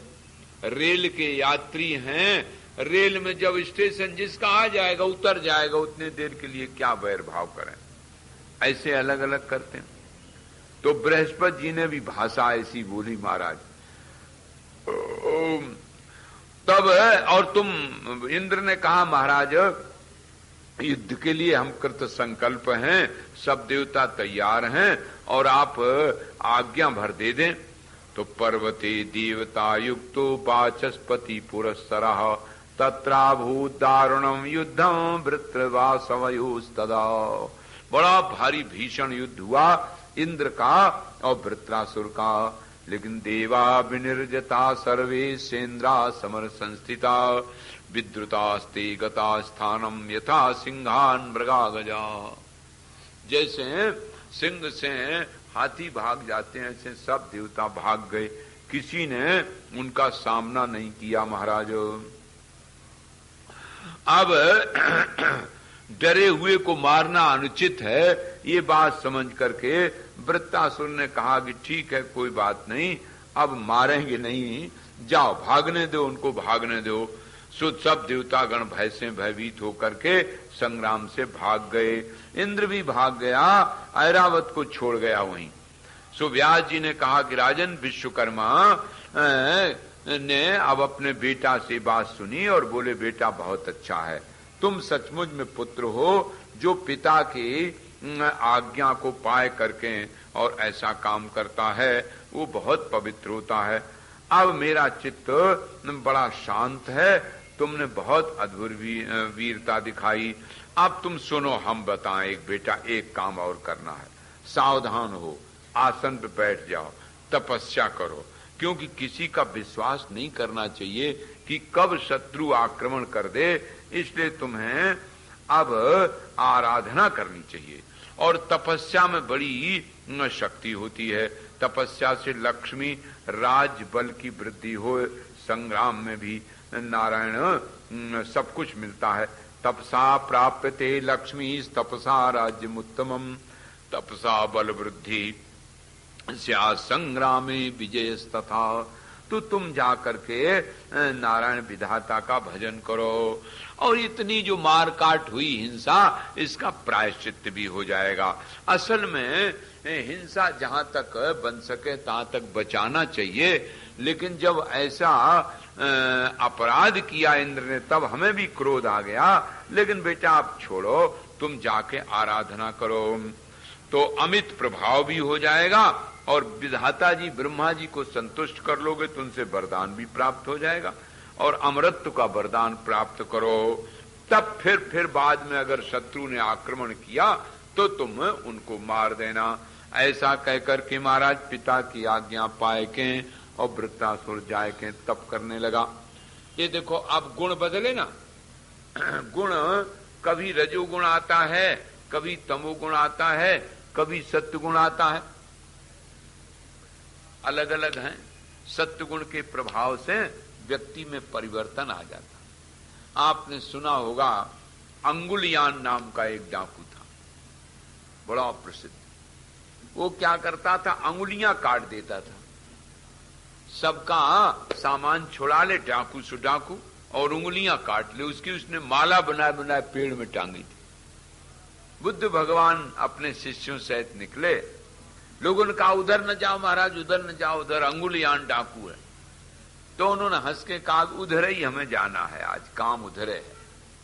गए, अंगुलियान के साथी चिल्लाए बाबा रुक जाओ, धरो सामान। सब सामान रख दिया और बुद्ध ने मुस्कुरा के कहा कि तुम्हारा सरदार कहाँ है अंगुलियान, उसको बुलाओ, हम लोग आज अंगुलियां कटाने आए। अंगुलियां ऐसे सामने कर दी।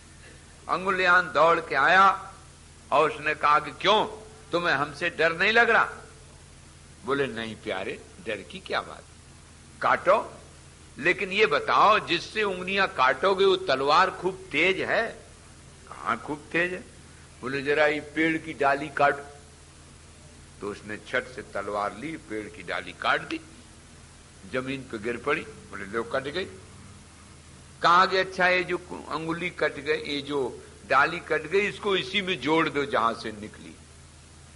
अंगुलियान ने कहा कि दिमाग खराब है बाबा क्या, जो डाली पेड़ से कट गई वो नहीं जुड़ सकती। बोले तो यही तो काम हम करते हैं, तुम काटते और हम जोड़ते हैं, यही हमारे तुम्हारे काम में फर्क। तुम जोड़ दोगे? बोले हाँ, उठाओ। तो जैसे ही डाली उठाने के लिए सिर नवाया अंगुलियान ने, कभी आज तक उसने सिर नहीं झुकाया था किसी महात्मा के पीछे। डाली चूंकि उनके पैरों से पड़ी थी, इसलिए उन्हीं के झुकाना पड़ा। बुद्ध भगवान ने उनके सिर पर हाथ रख दिया, अंगुलियान बदल गया। रामायण की रचना करने वाले वाल्मीकि जी के बारे में आपने सुना, रत्नाकर थे, रत्नाकर डकैत।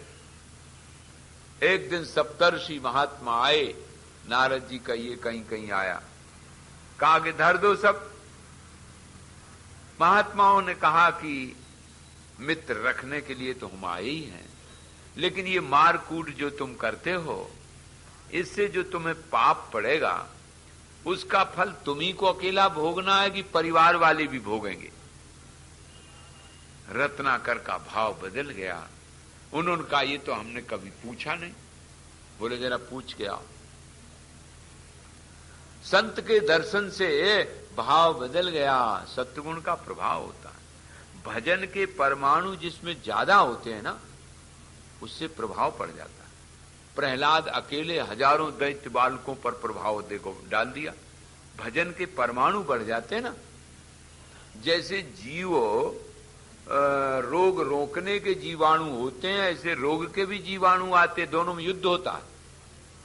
दोनों में युद्ध होता है, जो जीत गया सो जीत गया।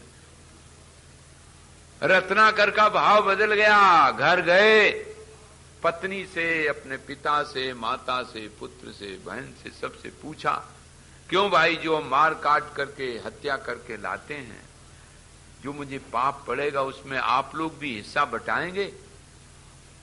सबने मना कर दिया।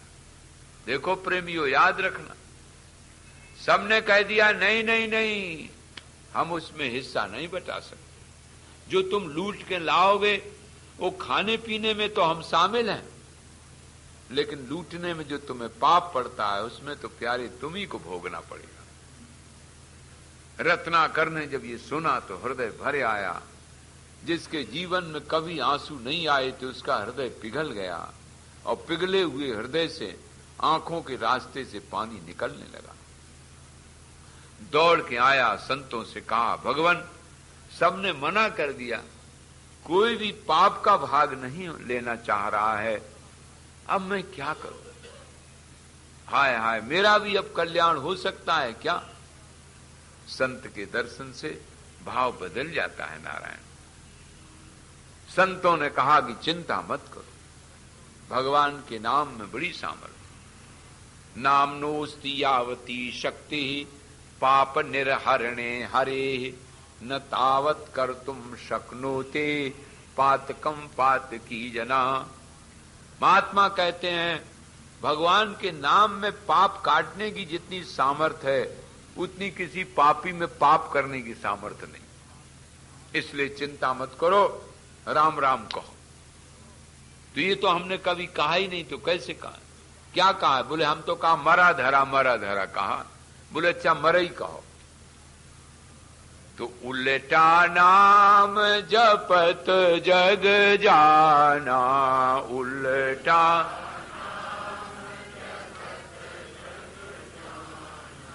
वाल्मीकि भय ब्रह्म समाना।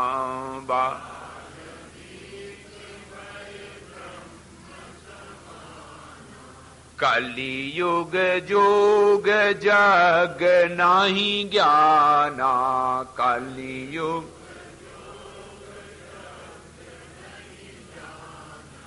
एक आधार नाम गुण गाना, एक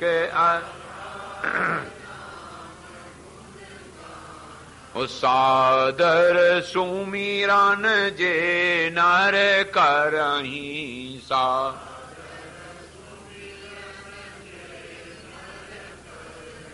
भववारिध गोपद इव तरही, भववा संसार सागर से ऐसे तर जाते हैं जिससे गैया के खुर की जगह हो। ये भगवान के नाम में सामर्थ्य है, प्रभाव में है। इसलिए आप लोग भी भजन के इतने परमाणु बढ़ाओ, इतने परमाणु बढ़ाओ कि तुम्हारे पास विकार आवे और वापस लौट जाए। विकार हेतु सत्य विक्रियंते ऐसाम न चेतांश तयो धीरा। देखो इतनी मार काट करने के बाद भाव बदल गया। पिता ने कहा कि जाओ बेटा तपस्या करो, और वो वृत्रासुर जाके तप करने लगा। बड़ा भारी तप किया और महाराज उस तप से घबरा गए देवता। तब ब्रह्मा जी के पास गए और ब्रह्मा जी ने कहा कि तुम चिंता न करो, हम उसको जा करके वरदान दे आते हैं। तब इत्थम संप्रार्थितो ब्रह्मा तमाह प्रसन्निव उत्तिष्ठ गच्छ भद्रम ते वांछितम सफलम सदा। ब्रह्मा जी ने कहा कि बेटा तुम इच्छानुसार वरदान मांग लो, तुम्हारा मंगल होएगो। इस प्रकार से जब कहा तो न शुष्केण न चार्देण न पाषाणेन दारुणा भविष्यति चिते मृत्युरिति सत्यम ब्रवीम्यहम्। उसने कहा मेरी मृत्यु न गीले से न सूखे से न नारायण धरती में और न पत्थर से होवे, मेरी मृत्यु इस प्रकार से न होए। सो महाराज ब्रह्मा जी ने कहा कि जाओ अच्छा ऐसे ही होगा। इति दत्वा वरम ब्रह्मा जगाम भूलम परम। ब्रह्मा जी तो ऐसा कहके चले गए और महाराज बड़ा भारी प्रसन्न होकर के पिताजी से आके कहा कि मैंने इस प्रकार से ब्रह्मा जी से वरदान प्राप्त कर लिया है। पिताजी ने कहा स्वस्ति तेस्तु महाभाग जय शक्रम रिपुम मम हत्वा गच्छ शीर्षो हंतारम पाप संयुतम। अच्छा बेटा अब तुमने अगर तपस्या कर ली तो जाओ मेरे पुत्र को मारने वाले उस इंद्र को मार के ले आओ। और महाराज एक तो उसने वरदान प्राप्त कर लिया था, दूसरी बात बली था ही, सो जा करके भिड़ गया। अब देवता और दानों में बड़ा भारी युद्ध हुआ। जैसे हमारी मानसिक वृत्तियों में होता रहता है ना, काम और विवेक का, क्रोध और क्षमा का, लोभ और उदारता का, ऐसे ही नारायण ये युद्ध है। और ये युद्ध एक दो दिन का नहीं है। उदाहरण चाहे रामायण में राम रावण का हो, चाहे भागवत में कृष्ण कंस का हो, चाहे देवी में शुंभ निशुंभ का हो, और चाहे यहाँ वृत्रासुर और इंद्र का हो। असल में ये युद्ध तो इसी का नाम संघर्ष है। हमारी मानसिक वृत्तियों में परस्पर कलह होता रहता है और ये बहुत विलक्षण कलह होता है। बिना भगवत कृपा से ये कलह निवृत्त नहीं होता। एक महात्मा चले जा रहे थे, हाथ उठाएं, कमाल हो गया, कमाल हो गया। किसी ने कहा महाराज क्या कमाल हो गया? बोले देखो इंद्रियां हम ही से प्रकाशित और हम ही को परेशान कर रही। इतना बड़ा कमाल और क्या हो सकता? हमारे द्वारा इंद्रियां चल रही हैं, प्रकाशित हो रही और हम ही को परेशान किए। जीवन का बड़ा विचित्र खेल है महाराज। कहाँ नारायण कब कैसी बुद्धि बदल जाए ये कुछ कहा नहीं जा सकता है। यही संसार की दशा को दिखाने के लिए ये युद्धों का वर्णन होता है। बड़ा भारी युद्ध हुआ महाराज। महाद्युति शत्रुतापन इंद्र नारायण किसी भी प्रकार से उपाय के द्वारा सम देवताओं को लेकर के युद्ध करते रहे, लेकिन वृत्रासुर ने किसी प्रकार से उनको जीतने नहीं दिया। अब उसमें श्रीमद् भागवत में आया है कि दधीच की हड्डियों का वज्र बना और सारग्रह धनुष बना, तो वो और ये वज्र, तो इस तरह से 3.5 अस्त्र बने थे। और वो वज्र लेकर के जब लड़ने लगा तो वृत्रासुर ने कहा कि वज्र क्यों न मार दो हमारे, क्योंकि वज्र मारने से ही हमारी मृत्यु होगी। ये कहा नारायण। लेकिन जब इंद्र नहीं मार सके तो उसने ऐरावत सहित उनको लिगल लिया नारायण। तो यहाँ भी है कि बड़ा भारी युद्ध हुआ और क्रोध में आकर के वृत्रासुर ने इंद्र को सहसा पकड़ लिया और कवच और वस्त्रादिक आवरण रहित कर मुख में डाल लिया महाराज। शत्रुता का स्मरण किया, बोले अब इसको चबा लेंगे महाराज। लेकिन वृत्रासुर ने जब इंद्र को निगल लिया, अब वो इंद्र बड़े संत्रस्त हो गए और जोर जोर से महाराज चीख भरने लगे। मुदितो भून महाराज पूर्वैर मनुस्वर शक्रे ग्रस्तेथ वृत्तेण संभ्रांता निर्जरास्तदा चुक्रशु परमार्तास्ते हा शक्रेति मुहुर्मुहु। देवता लोग चिल्लाने लगे, हाय इंद्र को खा लिया, इंद्र को खा लिया। अब वृत्रासुर के मुंह में वो थे, अब बड़े व्यथित होने लगे, बृहस्पति जी को प्रणाम करने लगे। वहीं महाराज, हे देवता के गुरुदेव, अब आप कृपा करो, इस समय हम सब देवता क्या करें, इंद्र को तो वृत्रासुर ने खा लिया है, अब हम सब पराक्रम से हीन हो गए। बृहस्पति जी ने कहा कि देखो इंद्र, वृत्रासुर के वृत्रासुर से निकल आएगा, तुम चिंता न करो। असल में ऐसा है ना कि तुम लोगों को चाहिए कि भगवती का स्मरण करो। तो देवी भगवती का स्मरण किया तो जोर से उसको जम्हाई आ गई महाराज। तो जैसे जम्हाई आई, मुंह खुल गया, तो मुंह होकर के तुरंत निकल पड़े। अब मुंह से जब इंद्र निकल पड़े, और इसीलिए जम्हाई जब आवे तो भगवान का नाम लेना चाहिए। तो बड़े प्रसन्न हुए देवता, सब प्रसन्न हो गए। लेकिन वृत्रासुर ने इंद्र को, नारायण 10,000 वर्ष पर्यंत दारुण युद्ध हुआ और लेकिन जीते नहीं। फिर त्वष्टानंदन वृत्रासुर से संग्राम होने पर भी वो जीता नहीं महाराज। इस प्रकार से जब बहुत दिन युद्ध हुआ और युद्ध में इंद्र फिर हार गए, तब एक उपाय सोचा गया। बृहस्पति ने कहा कि देखो भाई, कभी समय किसी का आता है, कभी देव जीतते, कभी असुर जीतते, अब ऐसे तुम नहीं जीत सकते, तुम इनसे मित्रता कर लो। हाँ, मित्रता कर लो और भगवान शंकर की आराधना करो, तो भगवान शंकर से उपाय समझ में आएगा। तो उस समय तो इन्होंने संधि कर ली, प्राण बच गए और जाकर के भगवान शंकर जी के कैलाश पर्वत पर पहुंच गए। और वहां जाकर के कहा, देव देव महादेव कृपा सिंधु महेश्वर रक्षास्मान भयभीतांस्तु वृत्तेनाथ पराजितान। हम लोग वृत्त से पराजित हो गए हैं, हे प्रभु आप कैसा करना चाहिए। शंकर जी ने कहा, भाई हम लोग क्या करें, चलो हम लोग सब जनार्दन विष्णु की शरण में चले।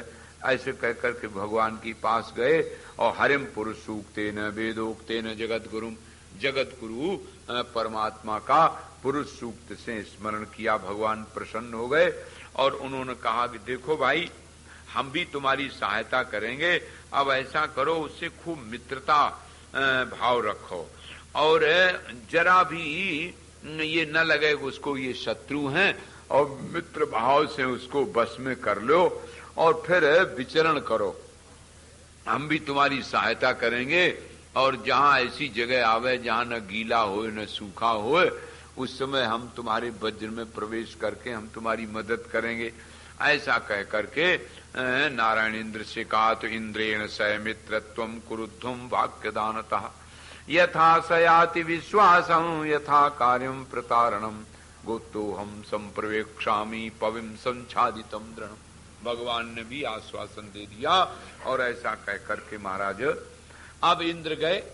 इंद्र ने कहा कि भैया हमारी तुम्हारी बहुत दिन तक लड़ाई हुई और इसका कभी अंत नहीं मिल सकता, इसलिए मेरे समझ में ये आया है कि हम तुम मित्र भाव से रहें, लड़ाई झगड़ा में कोई लाभ नहीं है, आप अपना राज्य करें हम अपना राज्य करें। अब तक तो हमने जो किया उसका हमें बड़ा पछतावा है, तो इसलिए भाई अब हम लोग एकत्र होकर के और महाराज आराधना करेंगे रहेंगे, इस तरह से कहा। अब योग माया तुम्हारी नारायण सब रक्षा करेगी, इस तरह से कहा। कहा कि देखो भाई हम लोग कितने दिन से इस प्रकार से दुखी हो रहे हैं, लड़ रहे हैं आपस में, सब लोग कह रहे हैं। ऐसा कह करके वृत्रासुर के समझ में आ गई, भगवती की महिमा से वो मोहित हो गया और कहने लगा हाँ ठीक है भाई चलो। तो ऐसे कह करके आपस में प्रेम भाव से रहने लगे। अब एक दूसरे से मिलना जुलना होने लगा, कोई किसी प्रकार की ये बात नहीं रही कि हमारे ये शत्रु हैं, मित्र भाव आ गया। मैंने आपको बताया था कि भीतर के जो बाहर के शत्रु होते हैं उनसे तो आदमी सावधान रहता, सतर्क रहता, और जो अपने भीतर अंग बन जाते हैं ना, वो मित्र भाव से फिर कभी कभी बहुत बड़ा खतरा कर सकते हैं। घर में भी प्रायः अपरिचित व्यक्ति जब बहुत दिन रहने लगते हैं तो वो ऐसे परिचित हो जाते हैं, फिर वही गड़बड़ी कर देते हैं। इसलिए भाई अब साथ रहने लगे।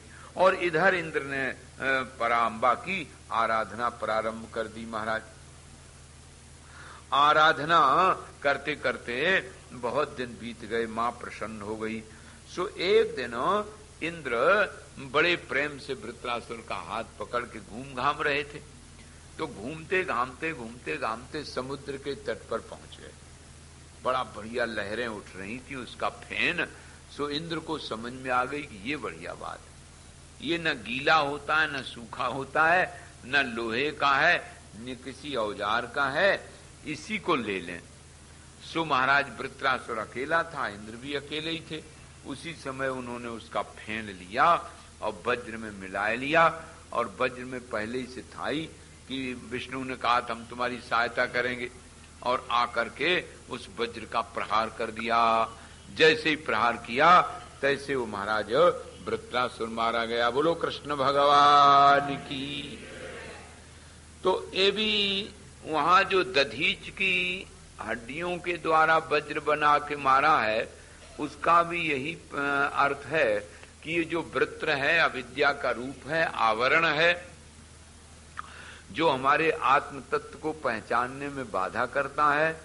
महापुरुष के तत्वोपदेश से ये मरता है। और यहां भी ये बताया गया गीला न हो, सूखा न हो, इसका अर्थ क्या? बहुत क्लांत श्रांत पथिक बिचारा पिपाशार्थ आ रहा था, दौड़ा जोर से, समुद्र के किनारे आया। बोले रुको, क्या बात? बोले मैं प्यासा बहुत हूं और आपके पास अथाह जलराशि है। अथाह जलराशि देख करके मैं अपनी प्यास बुझाने आया। समुद्र ने कहा कि नारायण, मेरे पास अथाह जलराशि तो जरूर है, लेकिन ये जलराशि ऐसी है, इससे प्यास नहीं बुझती। ये तो जलराशि जरूर दिखाई दे रही, लेकिन प्यास बुझने वाली नहीं है। अगर तुमने थोड़ा बहुत भी जल पी लिया तो और प्यास बढ़ जाएगी। इसी का नाम समुद्र है, इसी का नाम भवसागर है। इसमें नारायण वैभव बहुत, ऐश्वर्य बहुत, लेकिन इन वैभव और ऐश्वर्यों से मनुष्य के जीवन की प्यास नहीं कभी बुझती। क्यों? बोले वो तो पी लोगे तो और बढ़ जाएगी। एक कार है तो 2 हो में, फिर 3 हो में, इस सुरसा कैसा मुंह बढ़ता ही चला जाता। वैभव और ऐश्वर्य से कभी जीवन की प्यास नहीं बुझ सकती, क्योंकि मानव मात्र की प्यास है योग, बोध और प्रेम, सत्य, चित, आनंद, चिर शांति, स्वाधीनता और रस भरा जीवन। ये भला वैभव ऐश्वर्य से कैसे मिल सकता? ये बात यहां दिखाई गई। समुद्र के पास जल बहुत है, लेकिन प्यास नहीं बुझा सकता। धन प्यास नहीं बुझा सकता, वैभव ऐश्वर्य प्यास नहीं बुझा सकते। इसलिए मैत्रेयी ने जब याज्ञवल्क्य जी से कहा कि आप सन्यास लेने जा रहे हो और हमसे कहते धन बांट लो, तो क्या इस धन से वहां सन्यास लेने में अधिक सुख है, आनंद है क्या? इसमें अमृतत्व तो है? याज्ञवल्क्य ने कहा ना ना ना प्रिय, आत्मनस्तु कामाय सर्वम प्रियम भवति, न वित्ताय न पुत्राय न जायाय। स्त्री से, पुत्र से, धन से तृप्ति नहीं हो सकती। तृप्ति तो अपने आत्मा में ही होती है। जब आत्मज्ञान हो जाएगा, आत्मस्वरूप उपलब्धि हो जाएगी, तो भी ज्ञान होगा। जब तक ये आवरण निवृत्त नहीं होगा तब तक आत्मज्ञान कैसा? तो यही आवरण का रूप वृत्रासुर है। ये वृत्रासुर इसी प्रकार से मारा जाता है। नारायण जब वृत्रासुर मारा गया तो इंद्र बड़े प्रसन्न हो गए और अपने स्थान की ओर चले गए। भगवान की सहायता हुई। असल में इसमें भी पराविद्या की कृपा से ही वो मोहित हुआ इसलिए पराविद्या के द्वारा ही वृत्र का, आवरण का दोष दूर होता है। ये प्रसंग आज यहीं विश्राम होता है। आगे कल का प्रसंग आपको सुनने को मिलेगा। बोलो दुर्गा मैया की। अब आरती होगी, एक तब तक प्रार्थना कर लेते हैं। मैं नित्य मुक्त सच्चिदानंद, मैं नित्य यह ज्ञान कृपा से ही होता, यह ज्ञान जिससे भव भीति मिटा करती, जिससे वह ज्ञान कृपा से ही होता, वह ज्ञान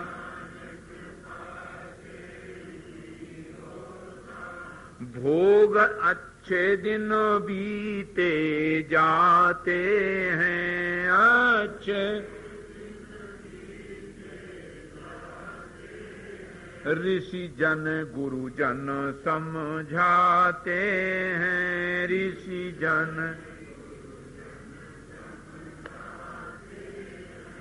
भोग स्थल से योग स्थल में भोग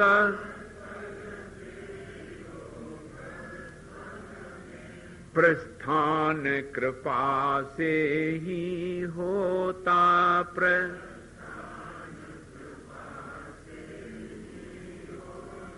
वह नित्य प्राप्त है प्रेम सुधा, वह नित्य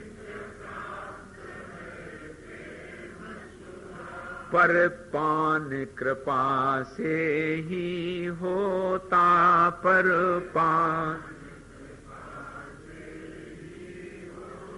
जिससे अशांति मिट जाती है, जिस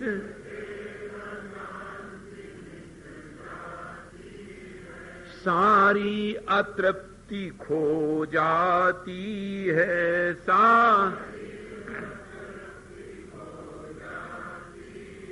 है नित्य प्राप्त वह बुध सुधा है, नित्य पर पान कृपा से ही होता, पर पान। बोलो दुर्गा मैया की। आरती में आप लोग बैठे रहें रोज की